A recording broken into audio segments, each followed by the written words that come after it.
Hello students, welcome to the Prem Misra Maths classes. Myself Prem Misra.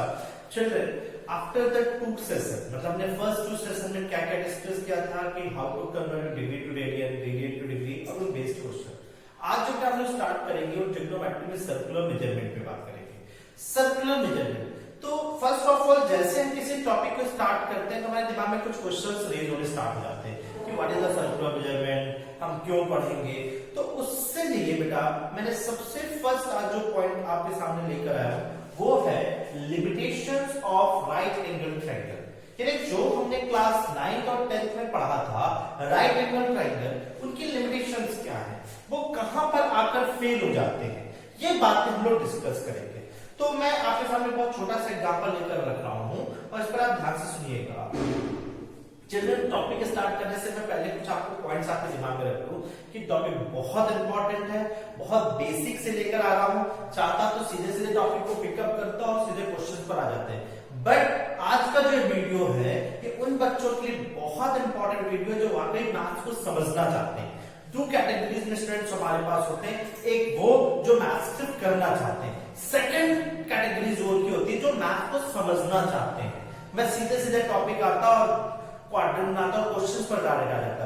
But in today class I am not going to do a single question, only and only I will discuss what is the trigonometry. हम topic wise discussion करेंगे. So today class is very important for everyone. Try to understand. So चलिए हम यदि यहां पर कहें कि मुझे 30 डिग्री का एक राइट एंगल ट्रायंगल प्लॉट करो, सो मेरे हिसाब से दुनिया का हर बच्चा एक राइट एंगल ट्रायंगल 30 डिग्री का प्लॉट कर देता. ये this is and this is, ये आपके पास मान लीजिए ए है, this is B and this is C, और ये हमारा हो गया 30.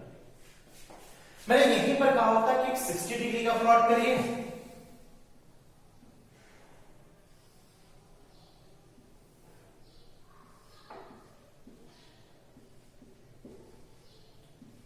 तो यहां तक किसी को दिक्कत नहीं आती. बट मैं अब आपसे कहूं कि मुझे 0 डिग्री का एक राइट एंगल ट्रायंगल प्लॉट करो, तो 0 डिग्री का मतलब कि अब एक बच्चा कहता है सर ठीक है मैं ये हुआ,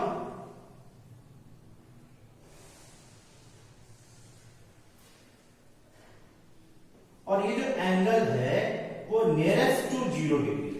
बट नियरेस्ट टू 0 डिग्री का कोई मतलब तो नहीं है ना, मैं 0 डिग्री चाहिए. तो आप थोड़ा सा दिमाग लगा के सोचिए, क्या आप 0 डिग्री का एक राइट एंगल ट्रायंगल प्लॉट कर सकते हैं? नो.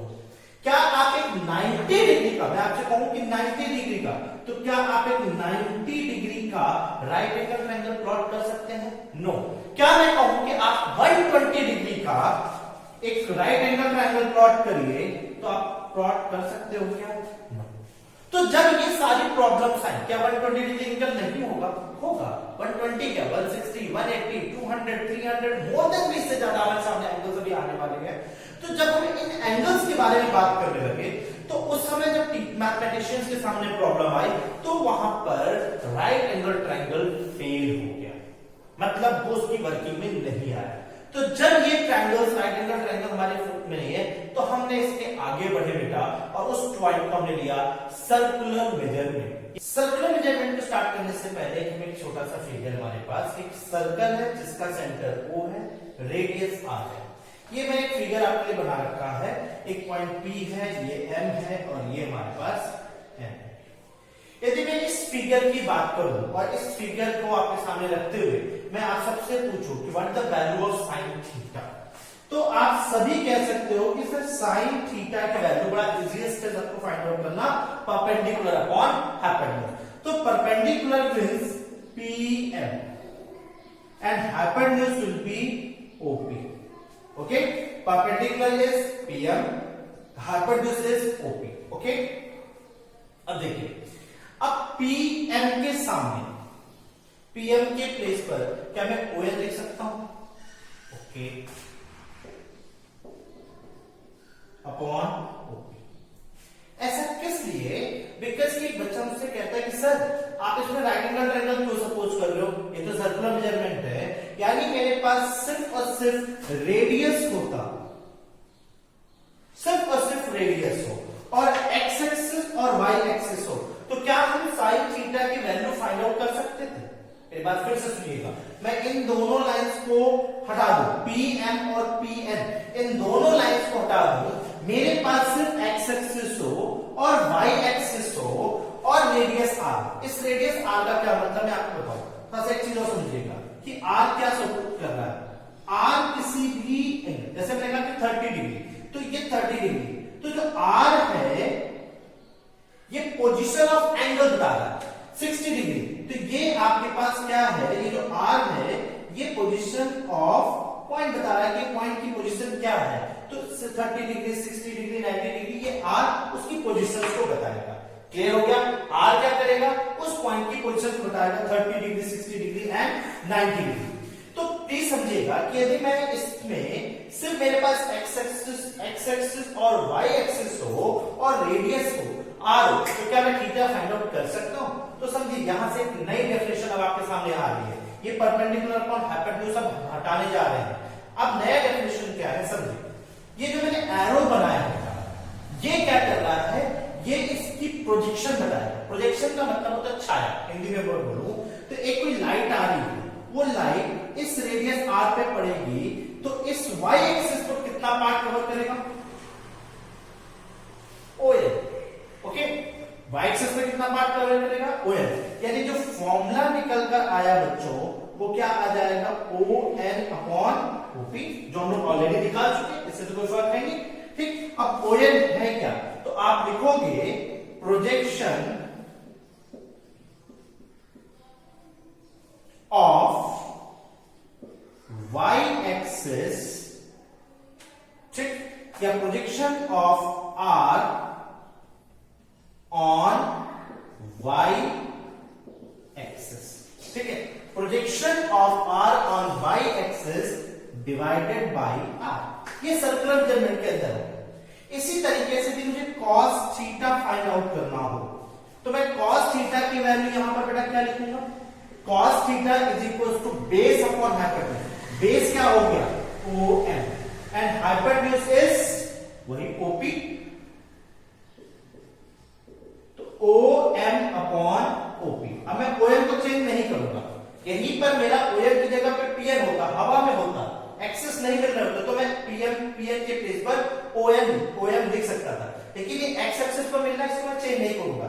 तो cos थीटा क्या होगा, तो लिखोगे projection of r on x axis, projection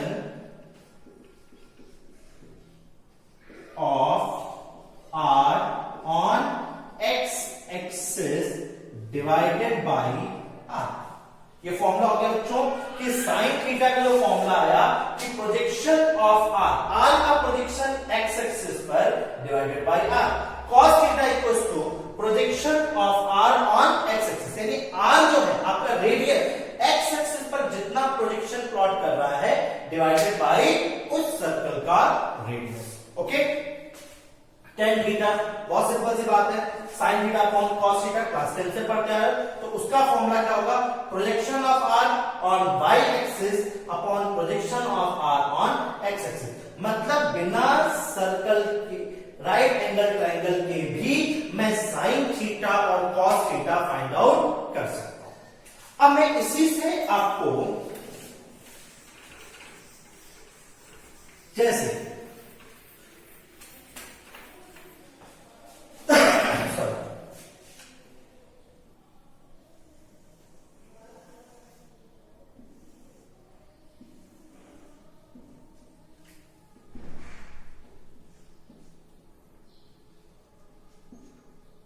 this is x dash y and x। Okay ना, अब मुझे sin 0 की वैल्यू निकालनी है, समझिएगा। अब मैं sin 0 की वैल्यू कैसे निकालूंगा बच्चों, इस बात को समझिएगा। sin 0 का मतलब r एंड r क्या बताता था, उस पॉइंट की पोजीशन। sin 0 मींस कि जो हमारा r है वो x एक्सिस पर होगा, 0 तो यही वाला। अब देखिए राइट एंगल ट्रायंगल हम 0 नहीं बना पाते, बट यहां हमने बना लिया, तो 0 डिग्री का मतलब हो गया जो मेरा रेडियस है वो किस पर आ गया, x एक्सिस पर आ गया, क्योंकि एंगल हम हमेशा कहां से स्टार्ट करते हैं, फर्स्ट वीडियो में बताया था angle always start from positive x axis. तो r हमारा पास कहां पर आ गया, और sin थीटा का फॉर्मूला बच्चों क्या है, साइन थीटा का फॉर्मूला होता है projection of x axis, projection of are on x axis upon radius. तो projection of are on x axis, इस बात को ध्यान रखिएगा, बहुत सारी चीजें आप सीख जाओगे, बहुत बेसिक बात आप सीख रहे हो। Projection of are on x axis divided by R. अब देखिए आर का पोजीशन, extremely sorry था, projection of r on y axis, sorry for that, projection of r on y axis। अब देखिए इस r का प्रोजेक्शन y axis पर कितना है, ये r जो है रेडियस y axis पर कितना पार्ट कवर कर रही है, तो पॉइंट कोई कभी नहीं करे, मतलब पॉइंट है, पॉइंट की कोई हाइट होती है क्या, नहीं, जीरो। तो projection of r on y axis क्या हो गया, जीरो अपॉन r। और क्लास 10 का आपने पढ़ा था साइन जीरो की वैल्यू जीरो, कैसे आई ये बात समझिएगा। कॉस जीरो,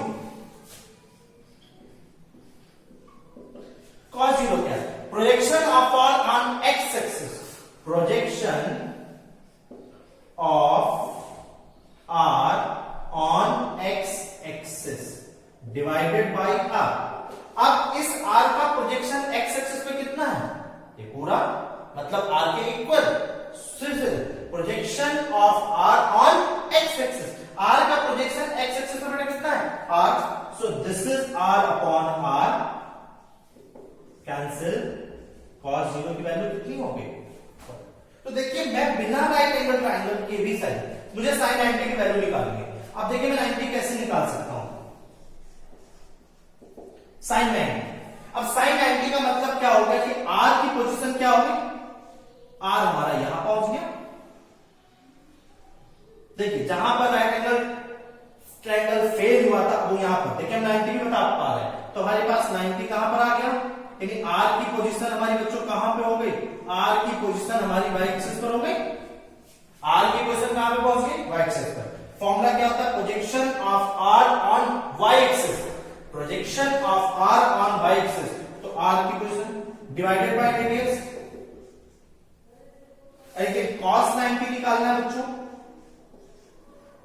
तो projection of are on x axis, अब आर का प्रोजेक्शन एक्स एक्सिस पर, वही situation, point, point is zero, zero upon 1, the answer is zero. तो ये सारी बातें हमने क्लास 10 में वैल्यूज में पता थी, हम यहां सीख रहे हैं कि वैल्यूज निकल के कहां से आ रही हैं। तो आपने फॉर्मूला पढ़ लिया साइन थीटा का और कॉस थीटा का, किसके अंदर, सर्कल के अंदर। तो सर्कुलर मेजरमेंट में आपसे कोई पूछेगा कि साइन थीटा क्या होता है, तो डोंट टेल हिम कि सर p अपॉन h, वहां क्या बोलोगे, sine theta equals to projection of r on y axis upon radius. cos theta क्या है, projection of r on x axis upon radius. tan theta क्या है, sin upon cos, तो projection of r on y axis upon projection of r on x axis. Okay students, तो चलिए इसके बाद मान लीजिए मुझे 120 को नोट करना हो, तो मेरा r कहां पे आ जाएगा, तो अब मैं अभी तक, क्योंकि राइट एंगल ट्रायंगल में क्या था, हम सिर्फ एक्यूट एंगल के बारे में पढ़ सकते थे, अब हम यहाँ पर ऑब्ट्यूज एंगल यानी मोर देन 90 डिग्री एंगल्स के बारे में पढ़ सकते हैं। यानी हमारा r कहां पे आ गया, इसकी वैल्यू भी हम लोग सीखेंगे, लेकिन अब हम आते हैं नेक्स्ट पॉइंट पर।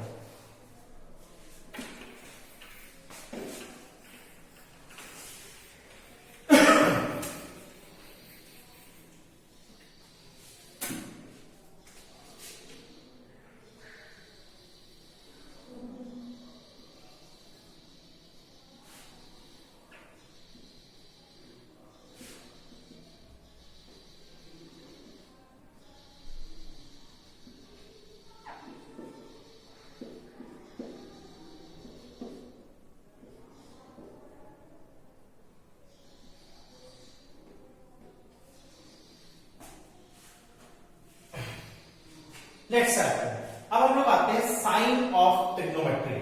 साइन, साइन का मतलब क्या है कि अभी तक हमने जितने भी एंगल क्लास 10 तक पढ़े थे वो 0 से लेकर 90 के बीच में पढ़ते थे और सारे वैल्यूज पॉजिटिव निकालते थे। अब साइन क्या है, इसके लिए बेसिक सा कंसेप्ट होता है ए एस टी एंड सी। मैं इसके पहले फुल फॉर्म बता देता हूं फिर टॉपिक पे आता हूं। ए का मतलब होता है बच्चों ऑल पॉजिटिव। ऑल पॉजिटिव का मतलब होता है कि ये हमारे पास क्या है 0, this is our 90, this will call 180, this is 270 and last is 360. Okay, ये हमारे पास टोटल 4 क्वाड्रेंट है 0, 90, 180, 270 और 360. ये हमने अभी किसमें लिखे हुए हैं? डिग्रीज में लिखे हैं. रेडियन में लिखना है बच्चों तो π/2 radian. This can be pi radian, this can be 3π/2 radian and this is 2π radian. So children ASTC का फुल फॉर्म होता है A for all positive, means 0 से लेकर 90 के बीच में जितने भी मेरे पास ट्रिग्नोमेट्रिक वैल्यूज हैं वो सारी की सारी क्या होती हैं? Positive. S for sine and its reciprocal cosec. Second one 90 से लेकर 180 के बीच में sine and its reciprocal cosec. These two trigonometric values are positive, rest all the values are negative. मतलब यदि मैं तुमसे cos 120 की बात करूं तो आपको सुनते ही कहोगे सर ये तो सेकंड क्वाड्रेंट में आ रहा है क्योंकि 120 है और cos है तो इसकी वैल्यू नेगेटिव आएगी. थर्ड क्वाड्रेंट में t is tan and its reciprocal cot and last c for cos and its reciprocal sec.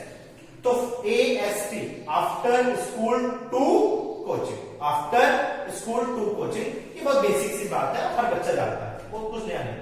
जो मैं अब बताने जा रहा हूं वो बड़ा इंपॉर्टेंट है.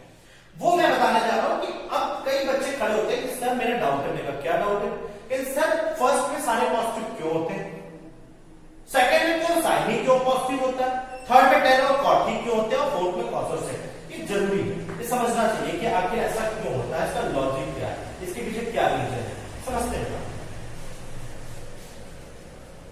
इसको आप नोट कर लीजिएगा. अब देखिए मैंने अभी आपको sine theta, cos theta, tan theta की वैल्यू बताई थी. मान लीजिए कोई पॉइंट P हमारे पास है और ये रेडियस R. इस R का प्रोजेक्शन मैं x एक्सिस पर देखूं या y एक्सिस पर, दोनों पर पॉजिटिव है. और ध्यान से सुनिएगा, इस R का प्रोजेक्शन x एक्सिस और y एक्सिस दोनों पर पॉजिटिव. तो साइन थीटा की वैल्यू मैं निकालूंगा तो प्रोजेक्शन ऑफ R ऑन तो positive y axis upon R,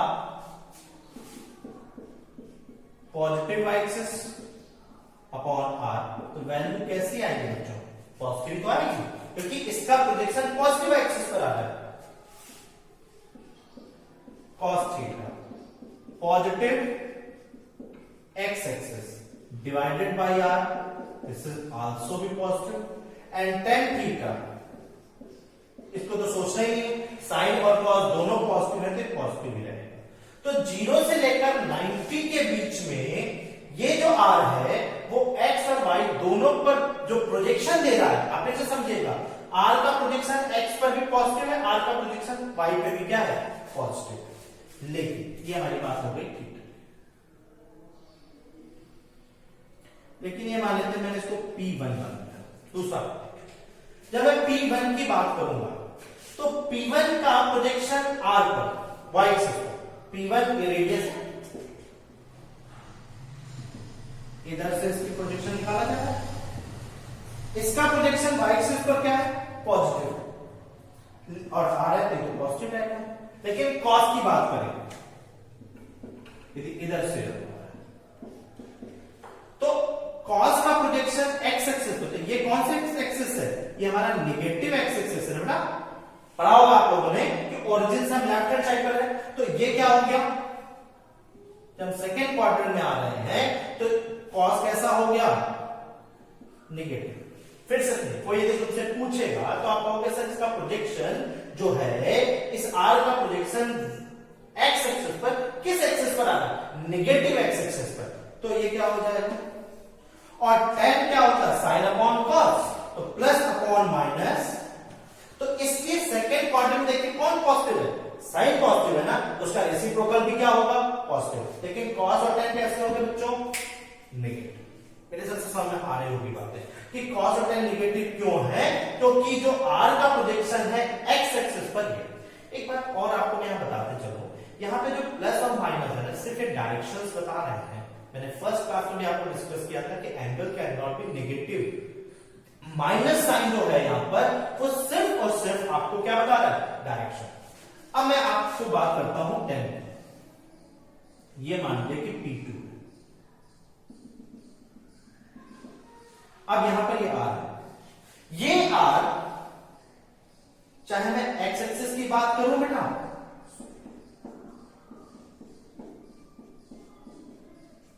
मैं x एक्सिस की बात करूं या y एक्सिस, ये दोनों ही नेगेटिव एक्सिस पर मूव कर रहा है। ये भी माइनस हो जाएगा, क्योंकि यदि मैं देखूं तो कहां पर आ रहा है, नेगेटिव एक्सिस। नीचे क्यों रहा है, ये एरो देखिएगा, प्लीज ध्यान से समझिएगा। ये आपके पास एरो कहां पर जा रहा है, नीचे वाले y एक्सिस की ओर, तो नेगेटिव y एक्सिस पर है, इसलिए क्या हो गया, नेगेटिव। इसका प्रोजेक्शन ये भी कहां पर जा रहा है, नेगेटिव x एक्सिस पर। अब tan क्या होता है, sine upon cos, minus upon minus plus. तो देखिए फिर से क्या हो गया कि थर्ड क्वार्टर में सिर्फ क्या पॉजिटिव हुआ, tan, और tan का रेसिप्रोकल cot, ये पॉजिटिव होगा, बाकी साइन और कॉस। अब ये मैंने एक पॉइंट ले लिया, P2 हो गया था, ये दिस इज R P3। अब P3 बेटा ये पॉइंट, अब P3 मतलब हमारे पास ये हो गया, दिस इज R। यदि मैं साइन की बात करूं तो साइन के लिए क्या होगा, y एक्सिस पर प्रोजेक्शन देखो, तो y एक्सिस P3 के लिए कैसा है, किस एक्सिस पर आएगा, नीचे क्यों ना, तो माइनस में रहेगा। cos x एक्सिस पर, तो ये कहां है, ऊपर, ये पॉजिटिव, ये प्लस का हो गया, और tan sine upon cos. So hopefully ये बात समझ में आ गई कि फर्स्ट में सारे पॉजिटिव क्यों हैं, सेकंड में, थर्ड में और फोर्थ में। क्लियर है बच्चों, कोई कंफ्यूजन?